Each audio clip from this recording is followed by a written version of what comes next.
Assalamualaikum warahmatullahi taala wabarakatuh. Selamat malam. Ini adalah satu inisiatif yang difikirkan oleh Yayasan Nur Inspirasi. Apa khabar Profesor Emeritus Datuk Dr. Nik Safia Karim? Baik. Betul ke bila saya sebut Dr. Nik ni adalah legend dalam legend bahasa? Sebab Dr. Nik dapat Profesor Emeritus disebabkan oleh penglibatan doktor dalam bidang bahasa?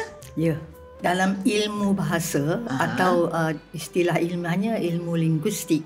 Ya. Tetapi kepakaran saya lebih kepada bahasa Melayu, terutama tata bahasa bahasa Melayu. Oh, jadi saya kena berhati-hatilah bila bercakap dengan Dr. Nik ni. Dah baik dah tu. Dr. Nik juga merupakan profesor saya masa saya belajar di universiti tahun 1971 dulu. Memang seorang yang sangat terkenal, berbudi bahasa, beradab mulia dan time tu roti ya Umi, time tu roti ya. Dr. Nik tak tahu, Dr. Nik dia tak sedar sebab bila Umi naughty Dr. Nik itu masa tu Umi bawa Mini Cooper kan. Dia menonjol sikit lah. Macam Umi kan masa kat universiti tu memang kita kata orang segan dengan Dr. Nik dan sebagainya. Dan Dr. Nik, saya difahamkan Dr. Nik juga merupakan apa orang panggil lah sekarang, orang sekarang panggil aktivis bahasa selama 30 tahun memperjuangkan bahasa Melayu. Cerita sikit background tu. Sedih kalau kita katakan kita perlu memperjuangkan bahasa Melayu sebab bahasa Melayu ni bahasa kebangsaan kita. Namun demikian, bahasa Melayu bersaing dengan bahasa Inggeris. Dan orang Melayu, orang Malaysia terlalu kagum dengan bahasa Inggeris sehingga diketepikan bahasa kebangsaan sendiri. Apa maksud Dr. Nik bila Dr. Nik kata mengenepikan bahasa Melayu? Tidak memberi kedudukan yang penting, tidak memberi kedudukan istimewa kepada bahasa kebangsaan sendiri. Bandingkan waktu saya pergi ke negeri Jepun, waktu kami dijemput di lapangan terbang, waktu dia jamu kita makan malam, mereka bercakap bahasa Inggeris. Tetapi pada esok pagi, bermula sahaja persidangan yang rasmi, orang Jepun yang pandai berbahasa Inggeris, lulusan universiti di Amerika, bercakap bahasa Jepun. Maknanya kalau di peringkat United Nations, mereka masih menggunakan bahasa Jepun.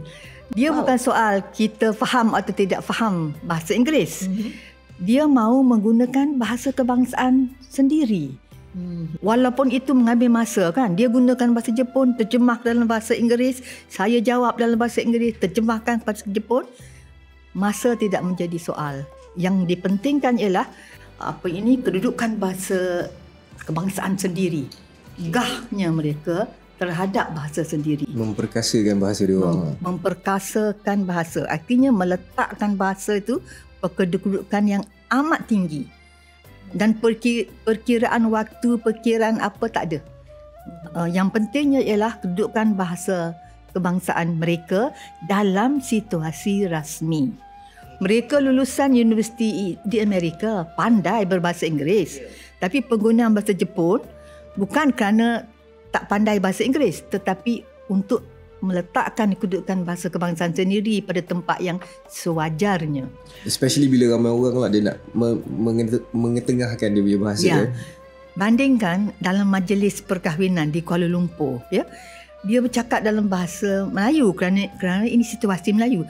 Tapi dia nampak 4 orang bahasa lain, kulit putih, ya, terus ditukar ucapan. Dia tu siapa Dr. Nik? Orang Malaysia? Orang Melayu ya. Dalam majlis kenduri misalnya, ibu bapa yang bercakap itulah. Dia bercakap, ini majlis budaya Melayu kan. Cakap dalam bahasa Melayu. Tapi dia nampak 4 orang kulit putih, dia berubah bahasanya. Salah ke tu Dr. Nik? Salah ke tu? Salah tidak. Kerana itu menghormati tetamu. Tetapi salah dari segi budaya. tidak menghormati bahasa sendiri. Kerana 4 orang itu kita satu tukar. Kenyataan yang power tu Dr. Nick. Sebab apa di Malaysia, termasuklah saya, selalu mencampur adukkan bahasa Melayu dengan bahasa Inggeris. Apa pula pendapat Dr. Nick? Ayat tu setengah dalam bahasa Melayu, setengah dalam bahasa Inggeris. Sebab yang penting pada saya Dr. Nick ialah orang tu faham apa message maksud saya. Message itu bergantung kepada situasi. Dalam kita borak-borak ya, sembang macam ni, ya. Ini saya anggap situasi rasmi ni, situasi formal. Ini Dr. Nick, ini bukan formal. Ini siaran sembang. Siaran untuk didengar oleh seluruh rakyat negara. So situasi itu masih formal tetapi dalam keadaan santai. Okey. So saya kena berhati-hatilah macam mana nak bertanya soalan kepada Dr. Nick. Sebab bahasa kita sedang didengar. Bukan saja tentang isinya tetapi tentang cara kita menyampaikan isi itu. Orang Malaysia dia terlalu mementingkan isi. Bahasa buruk tak apa asal difahami.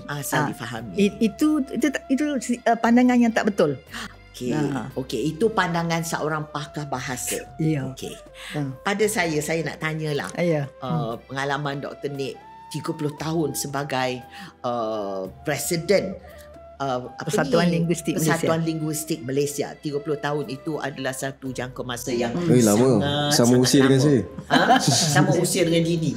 Okey. Dan pada pendapat dan juga kajian Dr. Nick lah, siapakah di dalam sesebuah negara tu custodian, atau saya guna bahasa Inggeris lah, penjaga bahasa. Sebenarnya tanggungjawab penggunaan bahasa yang baik itu tanggungjawab semua. Bahasa Melayu ialah bahasa ibunda kita bagi orang Melayu, dan bahasa Melayu ialah bahasa kebangsaan negara. Lihat bagaimana bahasa Inggeris mempunyai kedudukan yang begitu tinggi, dihormati dan disanjung oleh seluruh dunia. Kita dalam negara kita sendiri, bahasa kita pun tidak dihormati. Bahkan ada orang lebih mementingkan bahasa Inggeris. Kononnya kerana itu bahasa antarabangsa. Saya tidak menolak kepentingan itu Belajarlah bahasa Inggeris dengan baik. Kerana bahasa Inggeris itu bahasa antarabangsa. Tapi demi kedaulatan negara, kita perlu mementingkan bahasa kebangsaan sendiri. Jadi dunia sekarang bukan dunia satu bahasa. Dunia dui bahasa ataupun multi bahasa, banyak bahasa. Kerana kita berhubung dengan seluruh dunia. Bahasa Inggeris boleh, bahasa Arab boleh, kalau kita nak belajar bahasa Jepun pun boleh, dan sebagainya. Jadi dunia hanya mengetahui satu bahasa tu sudah ketinggalan zaman dah lah. Kita dengar pandangan orang muda. Dini Rashid, awak mewakili generasi muda. Cuba tanya tadi kan awak kata kepada kami bahawa yang penting adalah message yang disampaikan. Itu penting. Cuba tanya balik Dr. Nick tentang perkara ini. Soalan yang saya nak tanya itu soalan yang Umi nak tanya. Kenapa Umi cakap saya pula ni? Sebab orang muda ni dia yang pentingnya message Dr. Nick. Dia tak sebab kita dah melalui zaman yang macam SMS kan. Kita menggunakan bahasa-bahasa ringkas. Adakah itu semua salah? Macam kita Tak salah. Bahasa ialah yang datang dari dalam yang melahirkan perasaan dan fikiran. Jadi gunakanlah bahasa untuk menyampaikan mesej. Kalau bercinta, ada bahasa percintaan Umpamanya bahasa-bahasa yang indah, pantun, dan bahasa berirama. Itu bagi orang yang dalam khayalan lah Tapi kalau kita nak menceritakan satu benda yang bersifat saintifik, bahasanya mesti bersifat saintifik. Jadi yang pentingnya bukan salah menggunakan apa jenis bahasa, tetapi situasinya mesti sesuai. Takkanlah kalau kita pergi jumpa Yang Amat Berhormat Perdana Menteri, kita bercakap kat selondoh dengan dia kan. Itu yang berlaku sekarang. Kita menghormati kedudukannya sebagai ketua negara. Dan kita menghormati situasi rasmi. Kita menggunakan bahasa yang rasmi. Tak menjerit-jerit lah macam dalam parlimen kan Dr. Nick? Parlimen itulah contoh penggunaan bahasa Melayu oleh orang yang kurang beradab. ya. Betul.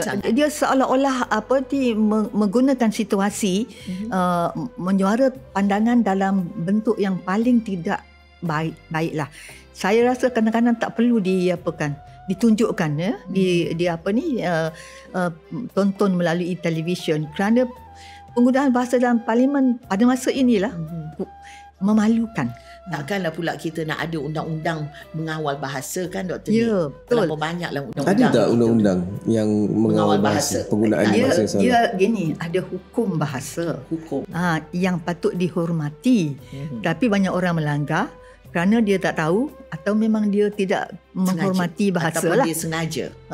Tidak menghormati bahasa kan? Kerana dia tidak mencintai bahasa. Orang tidak kaitkan percintaan, dengan bahasa. Sebenarnya bahasa ni perlu dicintai, ya, dan ditinggikan, diberi kedaulatan kepada bahasa. Sebab itu ada negara seperti, sedihnya masyarakat kita tidak mencintai bahasa. Wow, Dr. Nick, itu satu kenyataan yang sangat berat untuk diterima oleh masyarakat Malaysia. Apa maksud Dr. Nick? Bandingkan dengan orang Perancis, orang Jerman, orang Jepun, Indonesia dan orang Indonesia. Apabila tiba waktu untuk penggunaan bahasa kebangsaan, mereka akan menggunakan bahasa kebangsaan. Mereka tidak akan menggunakan bahasa asing seperti bahasa Inggeris. Di Malaysia, orang seolah bermegah dengan penguasaan bahasa Inggeris yang baik dan tidak rasa malu kalau tak pandai menggunakan bahasa kebangsaan sendiri. Kita kena ubah sikap itu, ya. Berbangga dengan penggunaan bahasa kebangsaan, tetapi pada waktu yang sama pandai menggunakan bahasa Inggeris dengan baik. Orang ini kan keluar masuk dalam dunia antarabangsa dengan senang. Sebab di bidang kebangsaan, dia akan menghormati bahasa kebangsaan sendiri. Keluar ke dunia antarabangsa, dia akan menggunakan bahasa antarabangsa. Tadi Dini ada cakap, cuba sambung balik apa yang awak cakap. Umpamanya lah dalam perbicaraan ataupun percakapan orang-orang muda. Cuba bagi contoh. Macam SMS yang pendek-pendek tu semua. Dan contoh, kalau kau orang, macam kataan korang tu semua. Dia macam mana? Dia mungkin salah dari segi penulisan, tapi percakapan tak ada masalah kan? Dia begini, orang Malaysia, terutama orang Melayu lah, kerana bahasa ibunda dia bahasa Melayu kan. Dia tak dapat membezakan penggunaan bahasa yang bersifat rasmi, ya, dengan penggunaan seharian. Dia menyampaikan ucapan tapi bentuk bahasanya bentuk bahasa yang tak cantik. Bentuk bahasa basahan saya panggil. Walhal kita harus bezakan waktu menyampaikan ucapan, pidato dan sebagainya yang bersifat rasmi, bentuknya mestilah bahasa Melayu yang baik. Tapi kalau sembang-sembang, ya, minum kopi atau di rumah, jangan pula di rumah atau nak membeli ikan, takkan pula kita pergi cakap kepada penjual ikan, pelik dalam bahasa baku yang pelik bunyinya, dia pun kata apa orang ni kan. Jadi pokoknya gunakan bahasa mengikut situasinya. Situasi yang macam tadi lah. Tapi kalau situasi rasmi, jangan tukar kepada situasi yang tidak rasmi. Kita merendahkan bahasa kita sendiri. Jadi mengapa kita harus turunkan bahasa kita? Kita harus cakap bahasa Melayu yang tinggi, kita naikkan bahasa supaya dia belajar menggunakan bahasa yang lebih baik. Itu satu poin yang sangat penting difahami lah. Okey. Tadi Dini ada sebut macam penggunaan. Tadi Dr. Nick kata kalau rasmi, bahasa baku, bahasa yang cantik. Tapi saya minta maaf, saya nak guna bahasa Inggeris. I beg to differ. Saya ada pandangan sedikit yang agak berlainan dengan, for example, dengan situasi yang informal, dengan mak dan ayah. Takkan kita nak kata aku, kau, tak boleh juga kan? Penggunaan aku lah kot sekarang ni.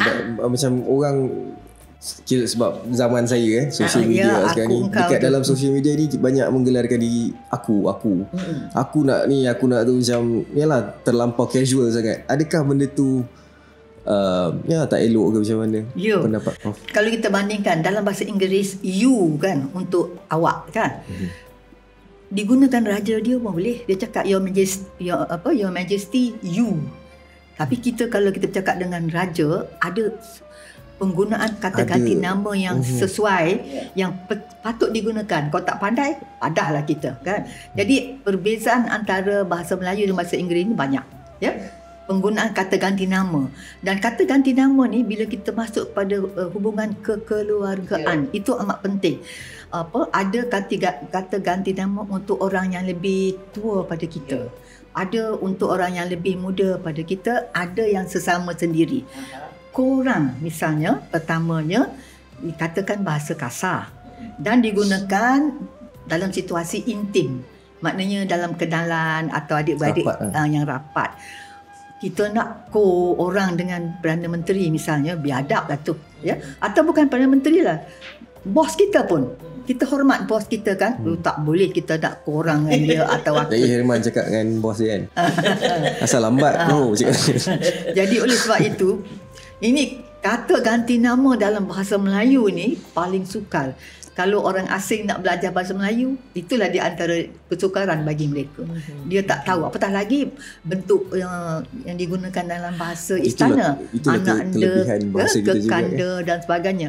Orang Inggeris kata bahasa Melayu ni senang dipelajari tapi sukar untuk dikuasai. Easy to learn but difficult to master.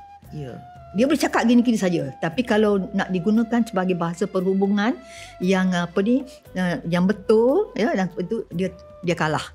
Bahasa Inggeris kita boleh belajar dalam 2 hari, kita boleh, ya. Saya kata contoh kata ganti nama orang kedua, you tu dengan raja pun kita boleh kata you, dengan anak pun kita boleh kata you, tapi cuba terjemah you ke dalam bahasa Inggeris, kita kena pilih, ada yang tak boleh kata you langsung. Pak cik, awak nak pergi ke? Itu kasar lah. Ataupun pakcik hang nak pergi ke? Tak boleh. Itu kasar. Sebab bahasa Melayu dia ada sistem menggantikan kata ganti nama dengan gelaran. Ataupun dalam bahasa Melayu senang tau. Kita tak tahu nak guna bahasa Melayu. Bahasa Melayu ada gelaran. Jadi misalnya kalau saya dengan Datin Fauziah kan, saya tak nak you kan dia kan. Awak dah makan. Tak baik kan. So dalam bahasa Melayu ada satu ciri yang dikatakan ciri senyap. Jadi saya kata, awak dah makan tu kan, kita buang awak. Dah makan. Itu ya, keindahan bahasa Melayu. Ingat tau. Dalam bahasa Inggeris tak boleh. Eaten, ya. Have eaten tak boleh. Kita kata have you eaten. Tapi bahasa Melayu tak apa. Umi tanya saya ni. Umi tanya soalan tu kat saya. Bagi contoh saya nak tengok. Umi faham tak? Bagi tahu soalan tu kat saya. Awak dah makan, Wak? Wak apa tu? Kalau tak nak kan, sebab kita rasa dia nanti kecil hati kan. Dia awak kan kita misalnya kan. Tanya saja ya. Dah makan? Okey. Banyak yang kita perlu tahu. Tu saya beri contoh masa dulu kan, kita orang sangat menghormati arwah Engku Aziz kan. Yes. So orang Melayu kalau dia tegur Inggeris kata how are you? Kita kata dah makan. So kalau saya jumpa Engku Aziz, saya tak kata Engku Aziz awak dah makan. Itu awak tu ya. Awak tu tak boleh. So kita kata dah makan. Cukup. Tak payah awak. Dr. Nik, satu soalan yang bukan, bila Dr. Nik bagi senario itu, saya rasa macam stres jugalah. Maknanya kan certain situasi lain penggunaan bahasanya, certain situasi lain. Tapi sekarang nampaknya caca murba. Ikut terhadap je. Campur-campur dan sebagainya. Kalau campur bahasa Inggeris, the end justify the means. Again, saya guna bahasa Inggeris, maknanya as long as the message gets to you, it's okay for me. Macam tu. Tetapi Dr. Nik, adakah bahasa juga melambangkan adab? Memang. Cuba komen sikit. Balik kepada tadi kan, saya pernah masuk kedai. Saya masuk, dia kata, kamu nak beli apa? Saya terus keluar. Sebab saya tersentuh. Dia kamukan saya. Sekolah kena ajar. Kelas bahasa Melayu patut beritahu, kita tak boleh mengkamukan orang yang lebih tinggi pada kita. Tinggi maksudnya bukan tinggi pangkat saja, tinggi umur, tinggi kedudukan. Misalnya jurujual dengan pelanggan lebih tinggi sebab dia ada duit nak beli barang. So jurujual dia mesti tahu berbahasa. Kalau tidak macam saya lah, saya keluar. Kawan saya Profesor Abdullah, dia pergi dekat gerai, abang nak makan apa? Kan budak-budak yang abang nak makan dia kata, sejak bila aku jadi abang kau? Dia marah. Salah juga. Alah, kesian lah. Sebab kan situasinya kedudukan pelanggan dengan jurujual tu kan. Cik lah aku. Kita kenalah itu. Tapi dekat gerai dia memang semua orang diabangkan. Sebab itu saya dapat pembantu rumah baru, seorang wanita. Hari pertama dia datang, tetamu saya seorang pensyarah, minum bang, dia kata. Allah. Saya terkejut, tetamu saya pun terkejut. Saya kena beritahu pembantu saya bahawa pembantu rumah tak perlu tegur dan tak perlu abangkan seorang pensyarah. Bila saya beritahu kat dia kata saya masa saya dia orang Medan. Di Medan saya abangkan semua orang lelaki. Oh, dia kata. Itu perbezaannya ya. Ingat, tak boleh saja diabangkan gitu. Sebab dia tetamu saya, seorang pensyarah dengan PhD dan sebagainya, dia tak biasa diabangkan. Tapi sebagai pakar bahasa, Dr. Nik, bila Dr. Nik rajin tengok social media ke? Social media sekarang saya jarang lah. Dr. Nik tak pernah lah tengok TikTok ya? Tak. Kena tengok Dr. Nik sebagai seorang pakar bahasa supaya Dr. Nik boleh komen. Umi tengok ni? Umi selalu tengok. Oh ya ke? Dan sangat menyedihkan tengok penggunaan bahasa yang macam kalau kita nak kaitkan dengan adab, memang Dr. Nik lagi macam mana nak sebut lagi tak mengikut adab, lagi disukai oleh orang. Lagi ramai sebab orang rasanya tengok. Benda tu casual kot. Dia rasa benda tu macam ringan. So dia macam mana nak cakap? Dia tak sedar perbezaan antara situasi formal dengan situasi tidak formal. Situasi tidak formal apa bentuk saja boleh digunakan. Sebab bahasa ni dekat dengan kita ya. Apa yang keluar tu datang daripada hati dan fikiran. Oh, tak ada masalah lah kalau kita bercakap. Tetapi dalam situasi rasmi dan ini bagi saya situasi rasmi ni. Maknanya walaupun sembang-sembang ini akan ditontonkan dipertontonkan kepada dengar tu Dini. Jadi kita kena jaga bahasa, jaga adab, sopan santun Melayu.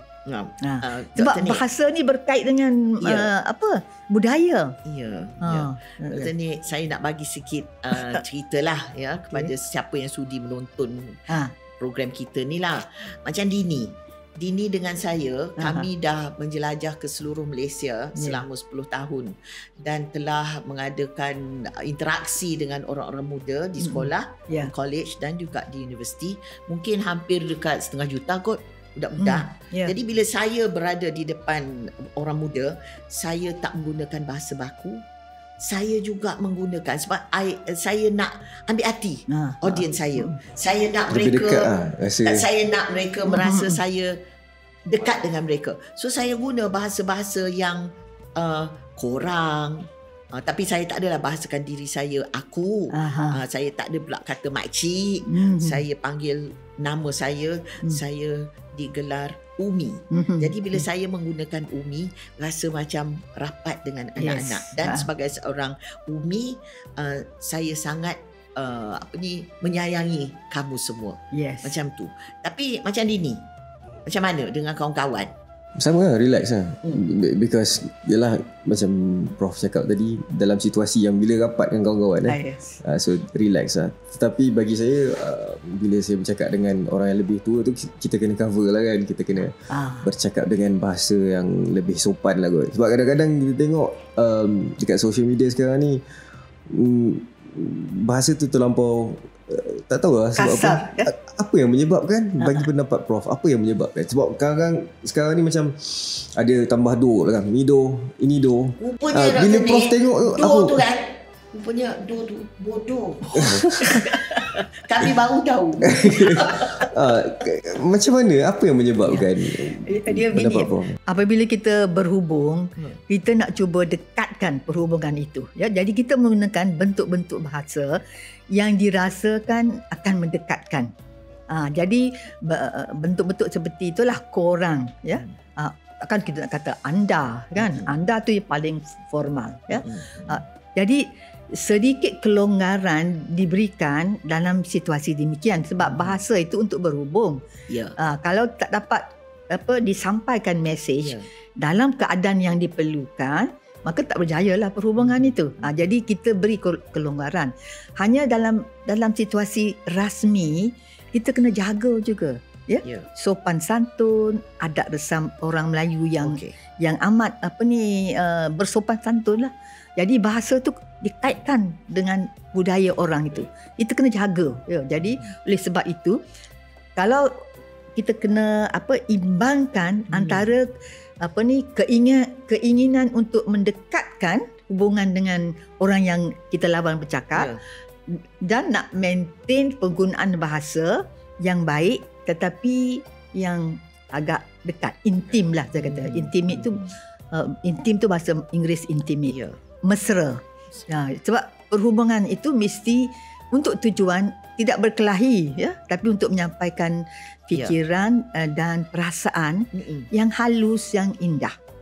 Jadi kan Dini, bila dengar Dr. Nik cakap macam tu, saya betul-betul macam mana bukan kagum, risau dan memahami masalah yang dihadapi oleh guru-guru yang mengajar bahasa. Ya Allah, kesiannya guru-guru.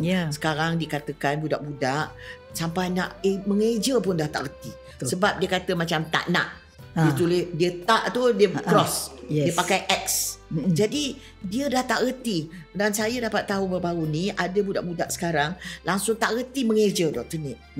Bukan sahaja dari segi tata bahasa tapi mengeja pun dah tak tahu. Saya memang sedih, ya. Sebagai ahli bahasa, saya melihat keruntuhan taraf penggunaan bahasa dalam kalangan orang-orang muda, ya. Saya pernah hadir kursus yang diberikan kepada pelajar-pelajar tingkatan 3, tingkatan 4 yang tak pandai menulis, tak pandai membentuk ayat. Ni tingkatan 3, tingkatan 4 ni. Tak pandai saya membaca. Ni bukan cikgu bahasa, Dr. Nik. Tidak stres anything. Ini belum lagi bercakap awalan ber, awalan ter. Itu belum, itu tinggi. Itu tinggi. Ini yang asas-asas yang menjadi sebenarnya kalau orang tak pandai berbahasa dengan baik, tak pandai menggunakan bahasa bukan saja dengan betul. Saya ada 3 perkara, ya. Baik, betul dan indah. Bahasa itu mestilah bahasa yang baik, tidak bahasa yang kasar, bahasa pasar dan sebagainya. Tapi dia juga mesti betul. Betul dari segi ejaan, betul dari segi pengimbuhan, susunan ayat, dan akhir sekali indah. Baik, betul dan indah. Kita ni tak baik, tak betul dan tak indah langsung. Suka memaki-maki orang. Ini belum lagi kita bercakap tentang penggunaan bahasa Inggeris dalam bahasa Melayu. Kadang-kadang ayat tu kan separuh Inggeris, separuh Melayu. Memang itu sifat masyarakat yang hidup dalam banyak jenis bahasa dituturkan. Memang itu dia panggil bahasa kacukan. Tapi kita harus beza. Ini situasi formal, penggunaan bahasa Melayu. Ini situasi penggunaan bahasa Inggeris. Ini situasi penggunaan bahasa rojak. Jangan bawa bahasa rojak untuk bercakap dalam situasi bahasa formal. Maknanya kan, okay, when it comes to social media, social media is not formal. Suka-suka dia lah. Tetapi adab kena dijaga. Yes. That is basic principle. Saya nak tanyalah. Sebab pasal bahasa rojak tu kan, adakah ini pendapat lah saya tanya sebab saya mewakili orang muda. Mungkin sebab yalah muda mungkin sebab kita banyak menggunakan bahasa yang macam ni, bahasa Melayu pun banyak meminjam bahasa Inggeris. Mungkin contoh komunikasi, kita guna communication, so maybe sebab tu kot dia macam alang-alang dia terus pakai bahasa Inggeris. Dia begini, apabila masyarakat terdiri daripada bukan satu kelompok yang menggunakan satu bahasa, itu dia panggil monolingual, satu bahasa. Tapi kita ni multi bahasa, iaitu lebih pada dua bahasa. Kita ni lebih pada 2 bahasa. Bahasa Melayu, bahasa Inggeris, bahasa Hokkien, bahasa Tamil, ya. Orang Malaysia ni memang versatile. Dia terdedah kepada banyak bahasa. Yang cakap lintah bukang. Ya. Ramai. Main dia sebab dia tak tahu ilmu pidato, ya. Dan dia tidak rasa bangga menggunakan bahasa, ya. Tapi kalau kita pergi ke negara-negara yang memang pemidatonya betul-betul menyampaikan pidato dengan baik, kita itu. Saya biasa hadir di bangsa-bangsa bersatu, ya. Bagaimana bangsa bersatu tu macam-macam. Ada orang yang tak pandai cakap langsung, tapi nak cakap. Tapi ada yang pandai bercakap. Dan kita seronok mendengarnya, ya. Sebab kalau kita nak menang satu-satu buah fikiran, kita kena pandai mengolah bahasa. Ya. Kalau tidak, orang tak dengar, ya. So kita mesti pandai mengolah, ya, ayat dan perkataan supaya mesej kita tu bukan saja disampaikan dengan betul, tapi disampaikan dengan indah tu. Itu termasuklah, itu zaman dulu Dr. Nik. Zaman kita dulu kalau nak bercakap dengan bakal isteri ke atau suami ke, kita susun ayat-ayat yang dengan kita ada pantun-pantun sekarang sekarang tak payah pakai pantun lah. Tengok je dekat social media tu. Sekarang kalau masuk meminang dah tak ada pantun-pantun. Tak ada orang tak pandai sekarang. Okey, sekarang tak payah dah. Dia kata buang masa. Straight away aja, I love you, you love me. Macam tu je. You want no one. No one go. No one dah. Macam tu Dr. Nik. Jadi sebab masa kecil suasana di dalam keluarga tu tidak mementingkan bahasa. Dia ada dua, bahasa tu memang alat komunikasi, macam Datin kata tadi, asalkan mesej sampai, cara menyampai tidak dipentingkan. Tapi kalau kita mementingkan cara menyampai, barulah mesej tu sampai dengan lebih jelas. Kita just menggunakan bahasa ni untuk macam mana nak sampaikan mesej sedangkan itu satu benda yang berharga yang sepatutnya kita kena sebab dia ada dalam budaya kita kan, melambangkan bahasa. Sebab itu sekarang orang dah tak pandai berpantun. Saya apabila saya mengajar kan, suruh anak murid buat pantun sedih. Cuba buat satu pantun atau dua kerak aja. Bas dan lori, mari kita pergi. Bas dan lori, mari kita pergi. Mari kita pergi. Saya kata itu perkataan, tapi tak ada unsur keindahan langsung. Kita teka-teki je kan. Itu pelajar sekarang buat pantun. Kalau pantun dua kerat, pantun 4 kerat tu lebih suka, tapi lebih indah. Pantun 2 kerat pun tak sedap.